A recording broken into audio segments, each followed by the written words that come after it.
हिंदी में यूपीएससी की तैयारी से संबंधित प्रोग्राम्स को देखने के लिए सब्सक्राइब करें स्टडी IQ IAS हिंदी। नमस्कार, बहुत बहुत स्वागत है आप सभी का स्टडी IQ IAS हिंदी में। मेरा नाम है अतुल जैन। जैसे जैसे 2025 का यूपीएससी प्रीलिम्स पास आ रहा है, वैसे वैसे प्रत्याशियों के दिलों की धड़कनें बढ़ रही हैं, उनके दिमाग में, उनके जहन में जो डाउट्स हैं, जो सवाल हैं, वो भी बढ़ रहे हैं। एक बहुत इंपॉर्टेंट डाउट जो मुझसे मेरी क्लासेस में हमेशा पूछा जाता है, क्योंकि मैं करंट अफेयर्स पढ़ाता हूं, तो यार वो एक डाउट क्या है कि हमको करंट अफेयर्स कब तक का करना चाहिए। ठीक है, करंट अफेयर्स हमको कब से कब तक करना चाहिए, यह चीज जो है ये मुझसे हमेशा पूछी जाती है, ये सवाल जो है मुझसे हमेशा पूछा जाता है। तो यार इसको लेकर मैं एक सिंपल सी चर्चा आप लोगों के साथ करना चाहता हूं। एक बहुत ही सिंपल स्ट्रेट फॉरवर्ड सी बात है। इसके अलावा करंट अफेयर्स जो है उसको भाई कैसे करें, क्या करें, तो कुछ सवाल हैं करंट अफेयर्स से जुड़े हुए जिनको हम आज कंफर्म करना चाहेंगे, जिनको हम लोग जो है आज एक तरह से, जिसको हम कहते हैं सॉर्ट आउट करना चाहेंगे कि यार इनको हम किसी तरह से फिगर आउट करने की कोशिश करें, ठीक करने की कोशिश करें। ठीक है, तो भाई लेकिन ये चर्चा शुरू करने की पहले मैं आपको बता दूं कि अगर आप 2025 में एग्जाम दे रहे हैं तो भाई एजे लाइव कोड लगाकर आप 5,999 रुपए में हमारे SIP बैच से जुड़ सकते हैं। ठीक है, अगर आप 2025 का प्री दे रहे हैं तो ही केवल आपके लिए ये बैच वैलिड है, आपके लिए जरूरी है ये बैच। इसमें आपको 2025 के प्री के लिए सारा स्टैटिक कंटेंट पढ़ा दिया जाएगा, सारा करंट अफेयर्स पढ़ा दिया जाएगा।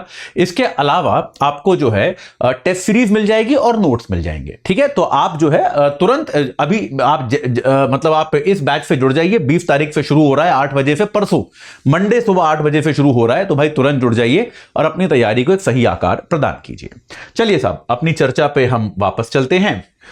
तो हमारी चर्चा क्या है कि भाई सबसे पहली बात यह है कि करंट अफेयर्स जो है, यह बात तो हमको पता है कि भाई देखो यूपीएससी के प्रीलिम्स में करंट अफेयर्स जो है वो अच्छा खासा आता है। काफी सिग्निफिकेंट करंट अफेयर्स आपको यूपीएससी के प्रीलिम्स में देखने को मिलेगा, ये बात तो आप जानते हैं।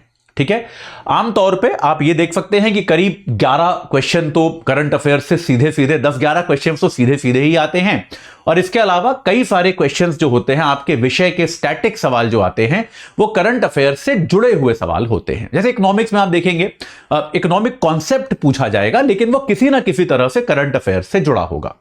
तो ऐसे में पहला सवाल, जो सबसे इंपॉर्टेंट सवाल विद्यार्थी पूछते हैं कि सर कब से कब तक का करंट अफेयर्स पढ़ना है, तो उसका एकदम सिंपल सी बात है। जैसे आपका प्रीलिम्स कब है इस बार, 25 मई 2025 को आपका प्रीलिम्स है। ठीक है साहब, तो इसका सीधा जवाब यह है कि जिस वर्ष आपका प्रीलिम्स है उसका पिछले वर्ष की शुरुआत, यानी कि आदर्श स्थिति मेरे विचार में क्या है, 1 जनवरी 2024 से लेकर प्रीलिम्स से तकरीबन 1 महीना पहले, यानी कि आप कह सकते हो 15 अप्रैल 2025, ये जो 15.5 महीने का करंट अफेयर्स है, मेरे विचार में ये एकदम आदर्श तैयारी है। अगर आपके पास समय है, अगर आप पहले थोड़ी पढ़ाई कर चुके हैं, तो ये करंट अफेयर्स की आदर्श तैयारी है कि आप 1 जनवरी 2024 से करंट अफेयर्स पढ़ना शुरू करें और 15 अप्रैल 2025 तक का करंट अफेयर्स आप करें। ठीक है, ये बात क्लियर है।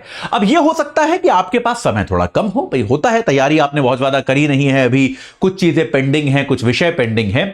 अगर समय कम है तो इस साइड पे आप कुछ महीने कम कर सकते हैं। जैसे अगर थोड़ी कम आदर्श आपको तैयारी करनी है, जिसको हम कहते हैं अभी टाइम कम है, तो आप इसको जनवरी की जगह मार्च कर सकते हो। 1-2 महीने आप ये वाले छोड़ सकते हो, लेकिन वो थोड़ा सा रिस्की है। आदर्श स्थिति यह है कि 1 जनवरी 2024 से 15 अप्रैल 2025 तक का अगर आप करेंगे तो ये सबसे सही तरीका जो है ये माना जाएगा आपकी तैयारी का। ये बात क्लियर हो गई, इसमें कोई डाउट नहीं है। ठीक है, अब इसमें आते हैं 2 सवाल।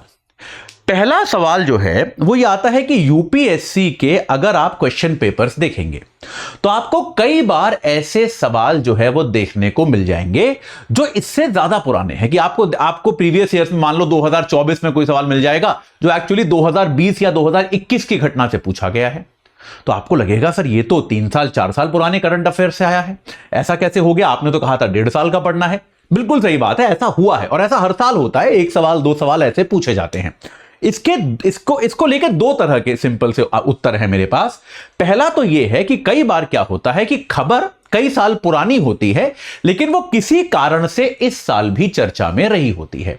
जैसे मान लीजिए प्रधानमंत्री फसल बीमा योजना है, भैया योजना तो कब की है, बहुत पुरानी योजना है, लेकिन इसका जो है एक्सटेंशन हुआ है 2025-26 तक, तो इसको एक्सटेंड किया गया है। इसीलिए हो सकता है आपसे इस योजना के मूल बातों के बारे में पूछ लिया जाए, किसको मिलती है, कहां मिलती है, कैसे मिलती है। तो यह मत सोचिएगा कि यह तो बड़ी पुरानी खबर है, खबर पुरानी है लेकिन चर्चा में इस साल रही, इसीलिए इसको पूछा गया है। यह बात आपको समझने की आवश्यकता है। तो एक तो यह याद रखना है आपको कि चर्चा में क्या रहा, पहली सिंपल सी बात यह है। और दूसरी बात यह है कि मान लो कोई ऐसी चीज, एक सवाल दो सवाल यूपीएससी ने पूछ भी लिया जो चर्चा में भी नहीं था, बस रैंडमली 4 साल पुरानी कोई खबर उठा के पूछ ली जो किसी तरह से चर्चा में नहीं थी, तो बेटा आपके लिए सिर्फ एक रणनीति है उस सवाल की, और वो रणनीति है कि भैया उस सवाल को छोड़ दो। बहुत सीधी सीधी बात है। देखो इस बात को समझो कि यार क्या आपके विचार में इसका कोई लॉजिक, इसका कोई सेंस है कि यार एक सवाल या 2 सवाल के लिए आप 2-3 साल के करंट अफेयर्स एक्स्ट्रा करोगे? कोई फायदा है? देखो यूपीएससी में इस बात को याद रखिए कि आपको इस एग्जाम को पास करना है ना, आपको इस एग्जाम में कट ऑफ के ऊपर जाना है। इसमें आपको गोल्ड मेडल नहीं चाहिए, आपको सारे सवाल सही करके नहीं आने हैं, यह याद रखिएगा। कभी भी दिमाग में ऐसा लक्ष्य रखिएगा भी मत एग्जाम के दौरान भी कि एक सवाल पे अटक गए तो उसको ईगो का सवाल मत बनाइए कि यार ये विषय, जैसे मान लीजिए मेरा सब्जेक्ट इकोनॉमिक्स है, मैं आपको अपना बताता हूं, एक आध बार सवाल नहीं होता मुझसे इकोनॉमिक्स का कोई एक आध सवाल, तो उसको ईगो का सवाल नहीं बनाना है कि कोई बात नहीं यार हम टीचर हैं तो भी कोई बात नहीं, एक आध सवाल ऐसा है जो नहीं हो रहा, आगे बढ़ जाते हैं ना। इंपॉर्टेंट चीज यह है कि बाकी पेपर सॉल्व करना है आप लोगों को, आपको 100 में 200 में से 100-110 नंबर लाने हैं, यह आपका काम है। आपका काम यह नहीं है कि करंट अफेयर्स का तो हर सवाल करके आऊंगा, यह आपका काम नहीं है। तो अगर एक आध सवाल ऐसा आ भी गया जो यार 3-3.5 साल पुराना कोई बहुत आर्बिट्रेरी, बहुत रैंडम सवाल पूछा, तो बेटा छोड़ दो ना उसको यार। जैसे इतिहास में तो मैं आपको बताता हूं हर साल ऐसा होता है, एक आध सवाल ऐसा पूछते हैं जो आपको आमतौर पे इतिहास की पुस्तकों में भी नहीं मिलता। हर साल ऐसा एक सवाल आता है कम से कम, जो आपको गूगल पे नहीं मिलेगा, इतिहास की पुस्तकों में नहीं मिलेगा, किसी एक बड़ी ओरिजिनल टेक्स्ट में कहीं जाकर ढूंढ ढांड के उसका उत्तर निकाला जाता है। ज्यादातर शिक्षकों को भी वो नहीं पता होता। तो ऐसे सवालों के लिए बेस्ट रणनीति है कि इन सवालों को छोड़कर आगे बढ़ दिया जाए, उनको ईगो का इश्यू ना बनाया जाए। ठीक है, यह बात क्लियर हो गई। तो ऐसे सवाल अगर आते हैं तो आप छोड़ सकते हैं। तो यह तो हो गया हमारे सवाल का, टाइम वाले सवाल का, कि यह वो समय है, यह वो कालखंड है जिसकी तैयारी मेरे विचार में आपको प्रीलिम्स 2025 के लिए करनी चाहिए। एक और सवाल का उत्तर मैं दे सकता हूं, वो है स्रोत की तैयारी कैसे की जाए। देखिए कुछ भी कहिए, सबसे बेहतर स्रोत आज की तारीख में भी समाचार पत्र है। अखबार जो है वो सबसे बेहतर स्रोत है। अगर आपने अखबार पढ़ा है, जैसे द हिंदू सबसे बेहतर अखबार है, अगर आपने वो पढ़ा है तो बहुत अच्छी बात है। अगर नहीं पढ़ा तो आप मेरी क्लासेस देख सकते हैं, सारे हिंदू मैंने क्लासेस में कवर किए हैं, तो आप मेरी क्लासेस देख सकते हैं। अगर क्लासेस देखने का समय भी नहीं है तो आप उन क्लासेस की प्रेजेंटेशंस पे जा सकते हैं, आप न्यूज़ देख सकते हैं, प्रेजेंटेशंस आपको मेरे टेलीग्राम पे मिल जाएगी, आप वहां जाकर उन क्लासेस की प्रेजेंटेशंस को देखकर उसका रिवीजन कर सकते हैं। इसके साथ के साथ मैं आपसे आग्रह करूंगा कि समाचार के साथ, समाचार पत्र के साथ साथ कोई सी भी एक मासिक पत्रिका पढ़िए, कोई सी भी एक मंथली मैगजीन।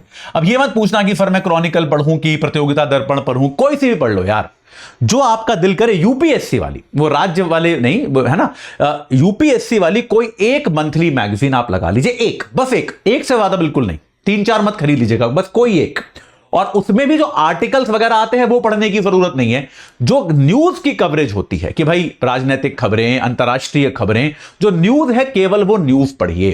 तो उससे क्या होगा, कई बार देखो क्या होता है, अखबारों को पढ़ाते हुए हमसे कई चीजें छूट जाती हैं। आप अगर खुद भी पढ़ेंगे तो आपसे भी कई चीजें छूट जाएंगी। तो क्या होगा, जो चीजें छूट जाती है ना वो आपकी इस पत्रिका से कवर हो जाती हैं। यह बहुत सही स्ट्रैटेजी है कि रोज आप अखबार पढ़िए। तो अगर आप रोज अखबार पढ़ रहे हैं या आपने सारे अखबारों का एक, जैसे आप इसको ऐसा कीजिए कि जनवरी उठाया आपने, जनवरी के सारे अखबारों को आपने पढ़ के रिवाइज कर लिया, तो आपको ऐसा लगेगा कि यार मतलब जो है हमारा, अब आप जब पत्रिका पढ़ने जाएंगे तो आपको ऐसी फील एक्चुअली आएगी कि 70-75% पत्रिका तो हो चुकी है, ये तो आता ही है, सब पढ़ चुका हूं मैं। लेकिन वो जो 10-15-20% आपको एक्स्ट्रा मिलेगा उसमें से कुछ एक क्वेश्चन आ सकते हैं। तो हमेशा याद रखिए, अखबार और एक मैगजीन, ये आइडियल कलेक्शन है, इससे बेहतर आपको कोई तरीका नहीं मिलेगा चीजें पढ़ने का, करंट अफेयर्स की तैयारी करने का। करंट अफेयर्स के लिए कृपया जो एमसीक्यूज हैं उनकी प्रैक्टिस जरूर कीजिए, क्योंकि होता क्या है करंट अफेयर्स के एमसीक्यूज में क्या होता है, क्योंकि ऐसा कोई बहुत डीप कॉन्सेप्ट तो है नहीं, तो अगर आप ज्यादा से ज्यादा एमसीक्यू करते चले जाएंगे तो भले ही आपसे वो सफलतापूर्वक नहीं हुआ तो भी आपको कई सारे तथ्यों की जानकारी जो है वो मिलती रहेगी। तो अपने आप में ये एक बहुत जरूरी चीज है, बहुत इंपॉर्टेंट चीज है जो आपको पता होनी चाहिए। ठीक है, तो आप ये चीज भी कर सकते हैं। एमसीक्यू ज्यादा से ज्यादा कीजिए, समाचार पत्र पढ़िए, एक मासिक पत्रिका पढ़िए, और जो टाइम का विंडो आपको मैंने बताया है, वर्ष का विंडो, उसी के अनुसार आप करंट अफेयर्स की तैयारी कीजिए।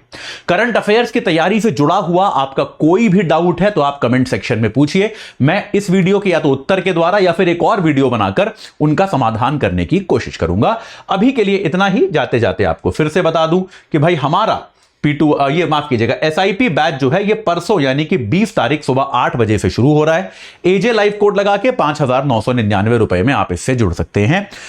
इसमें आपको सारा स्टैटिक कंटेंट मिल जाएगा, करंट अफेयर्स मिल जाएगा, आपको जो है एमसीक्यूज मिल जाएंगे और नोट्स मिल जाएंगे। तो आप आज ही इस बैच से एजे लाइव कोड लगाकर जुड़िए और अपनी तैयारी को सही आकार प्रदान कीजिए। इस चर्चा से जुड़ने के लिए आप सभी का बहुत बहुत धन्यवाद। हिंदी में यूपीएससी की तैयारी से संबंधित प्रोग्राम्स को देखने के लिए सब्सक्राइब करें स्टडी IQ IAS हिंदी।